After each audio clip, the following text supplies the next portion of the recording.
Welcome to Smart Brown Voices, your weekly podcast featuring diverse voices from around the world, giving you insights on how others made it big in their respective fields.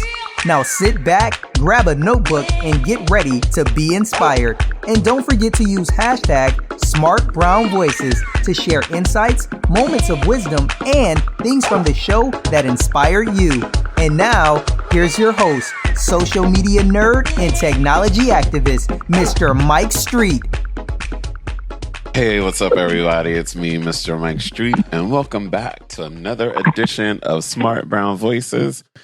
We're in our 70s range of episodes, and today is actually a special episode because we're welcoming a new show that's going to be running episodes on the Smart Brown Voices Network. And today we're going to talk to the host of that show, and she's going to tell you all about all the content that she's going to be producing out of the Florida area. Welcome one of my long-term good buddies and drinking partners and everything else in between. Her name is Teresa Chambers. Hey, everybody. Thanks so much for having me, Mike. I really appreciate the opportunity to come and connect with your audience today. Thanks so much. So, Teresa, tell us about your show that you're going to be running on the network. Awesome. So the name of the show is BOS, Business of Style. And Business of Style is about helping creative entrepreneurs and artists grow their businesses and providing resources and information to help them do that. Now, as you may know, we creative types, I'm a writer, and other creative types, we don't do things in a linear fashion. We do things outside of the box naturally, and we sometimes don't even focus for very long. But we still want to grow a business, and despite the myth, we do not want to be starving artists. So my goal is to be able to provide information and resources that will actually let artists like myself and others prosper and still continue to do their art. So that's the premise of the program. And so every week I give advice from a branding perspective. My background is branding and marketing communications. And I talk to other entrepreneurs and artists who've made it in their businesses. And I ask them questions and for information about exactly what they've done to make it where they are. So that's really the premise of the show. So is it kind of dispelling? Oh, go ahead. Go ahead. Oh, so are we kind of dispelling the whole myths of the starving artists out there? Are artists able to eat now?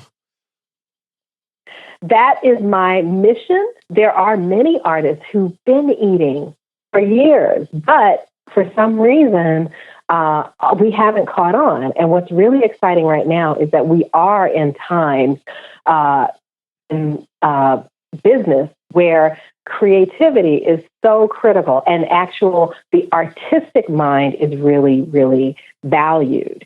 So I think that that's really what I want to demonstrate is how now, I guess we came into the 21st century and we went into the period of, the nerd's revenge. And now we're going into an age of the artist's revenge. And I think there's great opportunity for us to be able to really take advantage of that and show that this world was really made for artists.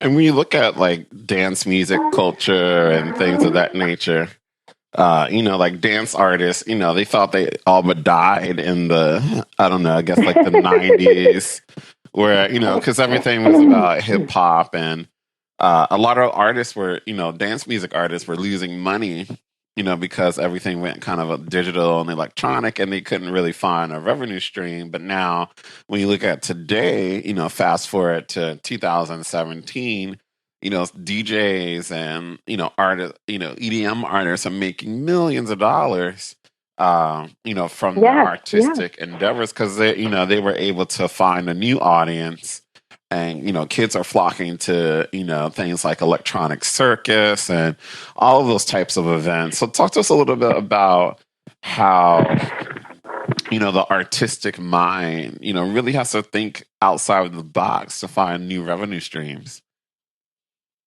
Absolutely. Well, what's really interesting right now is that you don't have to look too far because of digital media and so much technology, as well as the of content that gets distributed across so many different platforms. You really have so much information right in front of your face, and you see opportunities to be able to provide your artistic work in different platforms. So yes, whereas before you might have only been able to be a club kid and you just wanted to have some fun, but that kind of fizzled. Now, the way that art has evolved is that we are actually looking to those kinds of dancers. For example, we're looking at artists who are using different media and who have different points of view. And there's a place for all of them, not only as performers, but be able to evolve their careers so that they can showcase their talent, but they can also bring their expertise, because these people have been doing this art for years.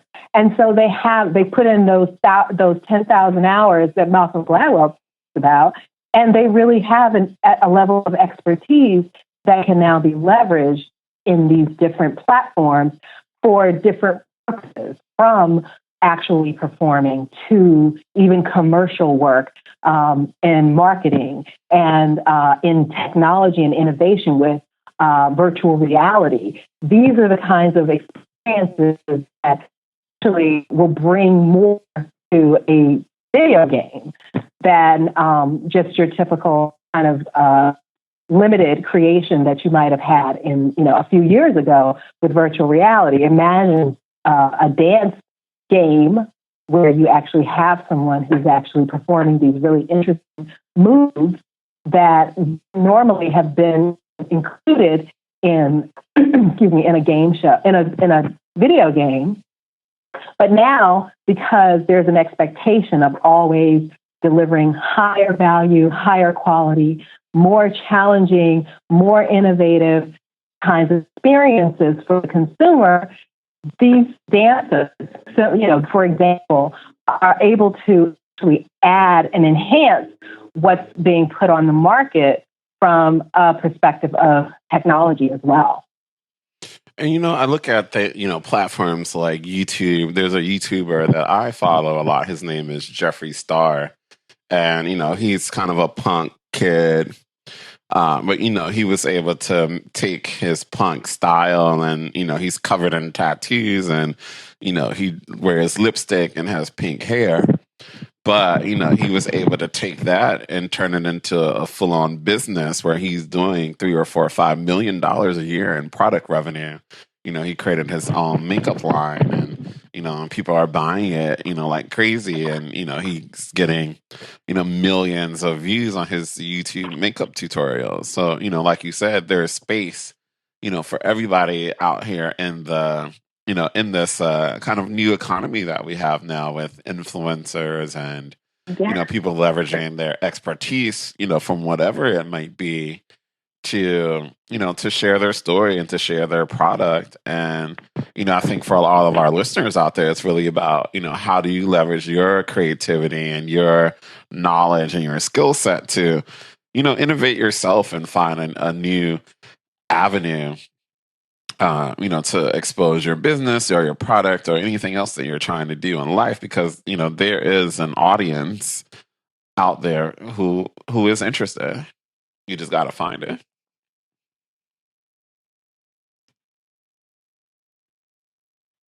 Hello, Teresa. Oh, did she get on?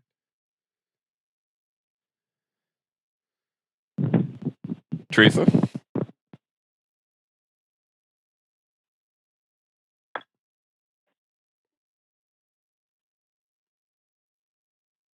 That's absolutely true. I think you're so right on that. I mean, we as marketers, we've been talking for years about niche markets. And so here's actually, the fact that hundreds of millions of people aren't connected by way of the internet. And we're able to then provide some unique experience that we can connect with even some, 1/100th of 1% of the market still allows us to be able to generate revenue from to the point where nobody's going to be starved.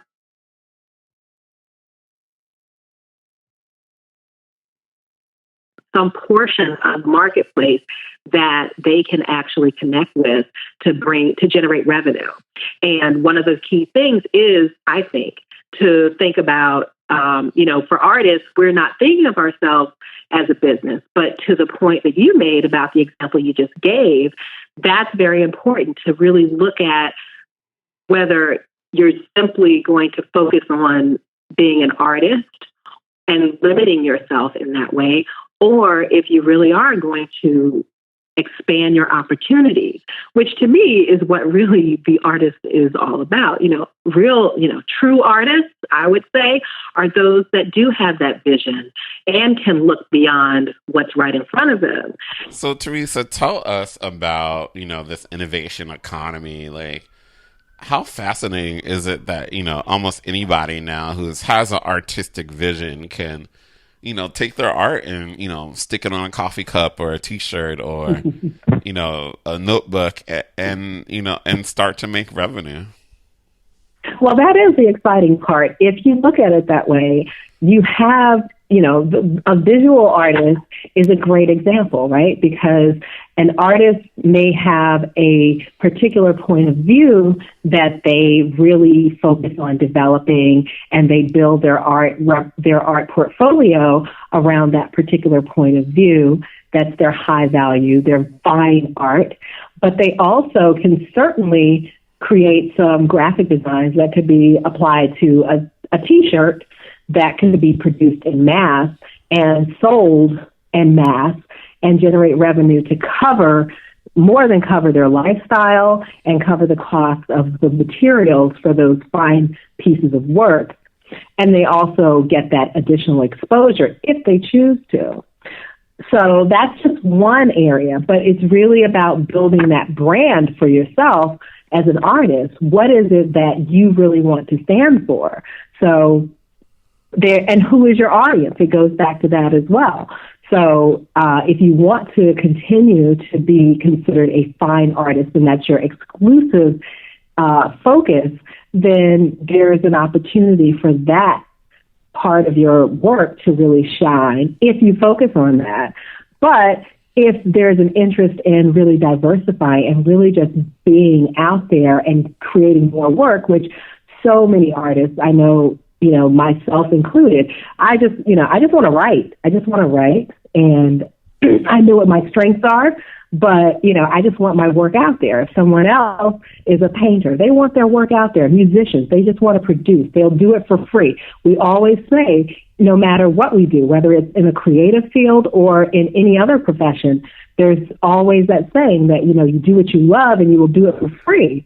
But the reality is that you don't have to do it for free. And those of us who figure out how to leverage our talent in a way that's marketable, those are the ones who will profit. And there's nothing wrong with profiting from your gifts and talents, in my opinion. Some people have some notion that it makes you special or it makes you better because you're broke demonstrating your talent. But I don't agree with that. And even, the greatest artist of our time, one of the greatest artists of our time, Pablo Picasso said, you should make money while you're living. And he certainly did. He was very, very successful in life. And that is something that I believe that all artists should aspire to. I mean, because, the kids got to eat. And, and I feel like now there's so many new avenues of where you can kind of take your art and transforming it into a business. So that's why a lot of artists now are really trying to catch up with, how do I turn what I do into a business. And I think a lot of them are taking branding courses online, or following, how do I build a website, or how do I build an e-commerce store, or do I use something like an Etsy, or do I use something like things at a creative market. And I think those are the places where you can kind of take your art. Like, I was actually reading about this one girl online, and she's a singer. Excuse me. I was actually reading about this one girl online, and she's a singer, and she was on The Voice UK. And so she took her talent and turned that into an online course where she's teaching people how to sing. And now she's making about $22,000 a month in revenue from that online course of teaching people how to sing. So there's tons of different avenues that you can, if you have different artistic talents, that you can actually make it profitable for yourself. Definitely. And in regard to the voice market, I actually have begun to get exposed to that market as an industry. And there is a voice industry, for example. So to your point, that creative market, using your voice, I found out there's 16 categories of voice talent. So that alone puts you in a situation where you really could create a lot of resources, because not only, yes, you showcase your talent, but you teach others how to do it as well if you're really talented at it. And that's something that is a great example that you just gave about that voice artist. And I mean, if you think about it, just look at the voice industry. You think about all of the things these days that are talking to us that are technology. Mm-hmm. All of them have voices. Your telephone, apps, can record those voices, else. Right? Yeah. I mean, there's so much opportunity. What was that? I was saying, there's so much opportunity. There's even, smaller sites like Fiverr where you can, if you're a voice artist, you can go in there. Yeah, that's right. There's Fiverr, and that's a really great resource. Yep, and Upwork. Those are great opportunities as well. And then, you also, that's the kind of industry, and as a lot of creative industries where an agent is a definite resource. And so even if you are a creative person who has that management ability, mm-hmm. which some people think that artists don't necessarily have that kind of left brain, right brain balance, but some of us do. And so if you have a really creative talent, but you also have an ear or an eye, then you could actually be an agent that helps people actually identify opportunities for themselves. So there's just so many ways to look at a creative field. There's many voice conferences. There's also art conferences, and of course, writing conferences. So these are ways that we actually can identify opportunities that are coming up, because as the industries change, and they all do, we're evolving constantly. So it's important to check in with the industry professionals to find out what's the next big thing, and then figure out how you can leverage that to grow your business. And we are in an economy where having your own business seems to be the direction that more and more people are going in. Although historically, the fact is that the majority of work has come from small businesses, but now we're looking at an economy where there's really a focus on entrepreneurship and even solopreneurship, which is great. But at the same time, I propose that there are many artists who could very well be in a position to eventually have corporations and employ others as well, even while maintaining their focus on their creative talent. Awesome. Well, Teresa, we can't wait to hear all of the exciting episodes from Business of Style. So everybody, start following Teresa. Goddamn coughs. So everyone's so Teresa, let us know how we can start to follow you and Business of Style. across the internet, so we can start to grow your following before the show launches on the Smart Brown Voices Network. Awesome. Thank you, Mike. So I am on iTunes at BOS, and the S is a $sign because we're all about the $signs. So BOS, Business of Style. I'm also on Facebook under Style Chambers, which is the production company for that particular show. And I can be found on 10th Muse Enterprises. That's my company. But also, just keep an eye out, too. We started a meetup on meetup.com. It's called BOS for Creatives. And BOS for Creatives is a live event that I'm hosting every third Tuesday of the month in Boca Raton, Florida. So if you're in the area, it'd be great for you to stop by. But otherwise, you can check out recordings that we'll share via the podcast from those events. But we really are excited to have that event starting next week, January 17th. And we're going to have panelists come and talk to us about different aspects of starting and growing your business. January, we're talking about business models, and not just business models that are traditional, but we're talking about internet business models, mobile business models, membership business models, things that creative people are more likely to be drawn to than your traditional corporate kind of retail setup or any other kind of brick and mortar kind of business or even a traditional internet e-commerce business.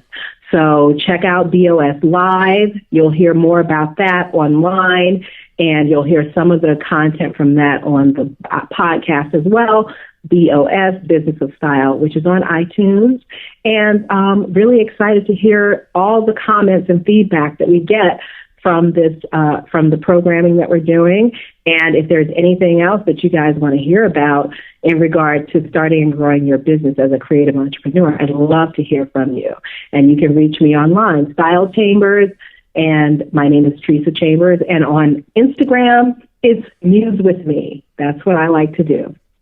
Awesome. So we'll make sure we put all of that information in our show notes so that everybody can follow you and check out the show. And we'll be pushing episodes through the Smart Brown Voices stream.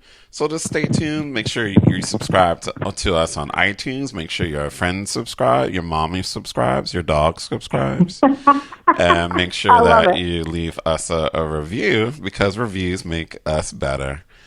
So that's it, guys. Thank you so much for listening to this episode. Teresa, welcome to the family. Thank you, Mike. I'm so thrilled to be here. Smart Brown Voices. I love it. Yeah, for the 2017 and beyond. So peace out, guys. Thanks for listening to Smart Brown Voices with your host, Mr. Mike Street. If you like what you just heard, we hope you'll leave a review on iTunes and tell your friends and colleagues. Be sure to check out our archive section on our website for previous podcasts, and make sure to follow us on social media. This has been a Mr. Mike Street production. Join us next time for another edition of Smart Brown Voices, and be inspired.